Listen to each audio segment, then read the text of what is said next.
You're listening to the Monday Night Community Show with Daniel on BRFM. This is the Daniel Monday Night Community Show on demand through YouTube. Thank you very much for choosing to listen to us through this method.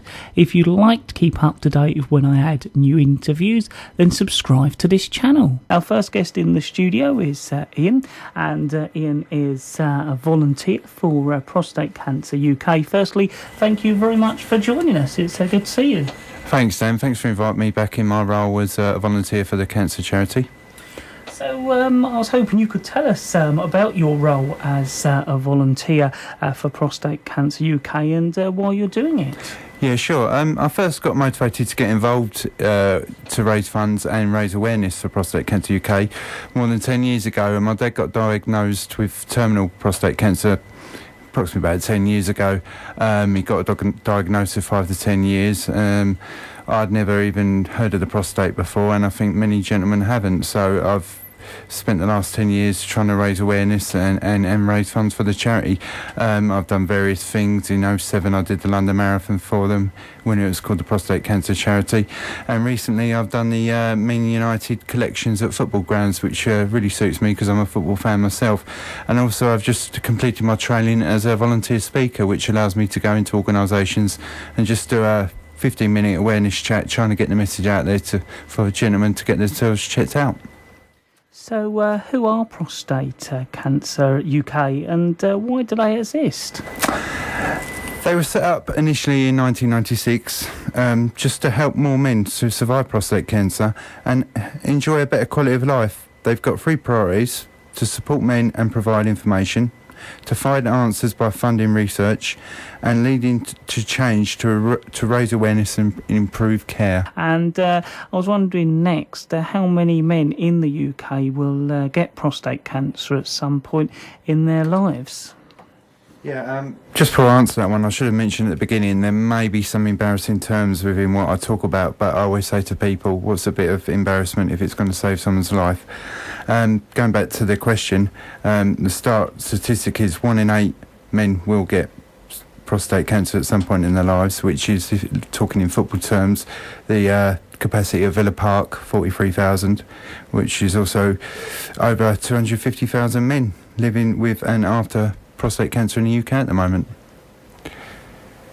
So where actually is the prostate and what does it do, Ian? Yeah, like I mentioned earlier, I didn't have a clue where the prostate was. 2 out of 3 adults don't know where the prostate is.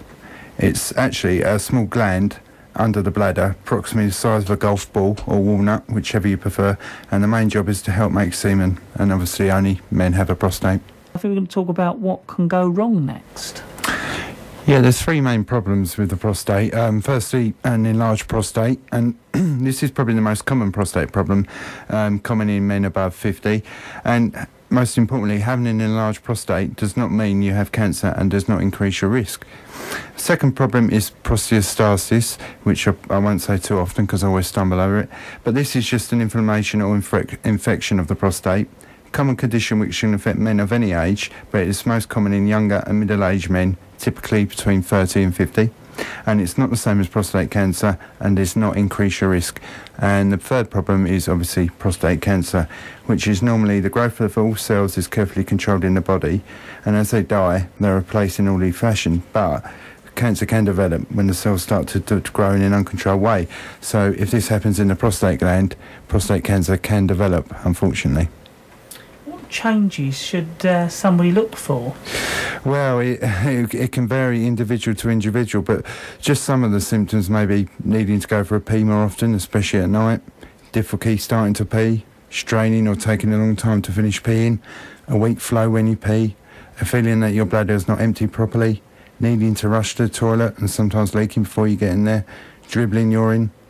But most men with early prostate cancer have no symptoms at all. Symptoms can be similar for prostate cancer and non-cancerous prostate problems. What is someone's risk of prostate cancer? Well, firstly, age. Prostate cancer mainly affects men over the age of 50, and your risk does increase with age. The average age for men to be diagnosed with prostate cancer is between 70 and 74 years, but please remember it can strike earlier. As I said before, my dad was diagnosed at 62. So how is prostate cancer actually diagnosed? There's no single test to diagnose prostate cancer, but your GP can do a few tests to find out if you have a prostate problem. Your doctor should explain the test to you and their pros and cons. Firstly, a urine test. This is just to rule out a urine infection. A PSA test, which is generally the most known. This is a blood test that measures the total amount of prostate-specific antigen, or PSA, in your blood. It's a protein produced by normal cells in the prostate and also by prostate cancer cells. So a raised level may show that you have a problem with your prostate, but not necessarily prostate cancer. And the one everyone hates, the digital rectal examination. And if your prostate feels larger than expected, this could be a sign of enlarged prostate. If they are looking for prostate cancer, a sign of it may be hard, bumpy areas on the prostate. So what should you do now? Well, firstly, know your risk. Are you over 50? Do you have a father or brother who has had prostate cancer? You're 2.5 more times likely to have prostate cancer if your brother or father has had it. So me and my brother will have to get ourselves checked out when we're a little bit older. Also, black men are more likely to get prostate cancer more than the other men in the UK. 1 in 4 black men will get prostate cancer at some point in their lives. That's double the risk of all men in the UK, which, as I said earlier, is 1 in 8. Also, look out for your signs and symptoms. Do you have urinary symptoms like going to the toilet frequently, difficulty starting to pass urine, or a weak urine flow? Secondly, know your rights. If you're worried about a prostate problem, you have the right to more information. Speak to a GP or one of the specialist nurses at Prostate Cancer UK. You have the right to have a PSA test if you're over 50 and you've talked about it with your doctor. You should not be refused a test if you make this choice. And thirdly, contact the charity. They've got a brilliant website. Speak to the specialist nurses. They can be contacted on 0800 074 8383, and that helpline to speak to the nurses is open between Monday to Friday 9 till 6 and a Wednesday 9 to 8. And the prostate cancer website is absolutely brilliant for information. So prostatecanceruk.org.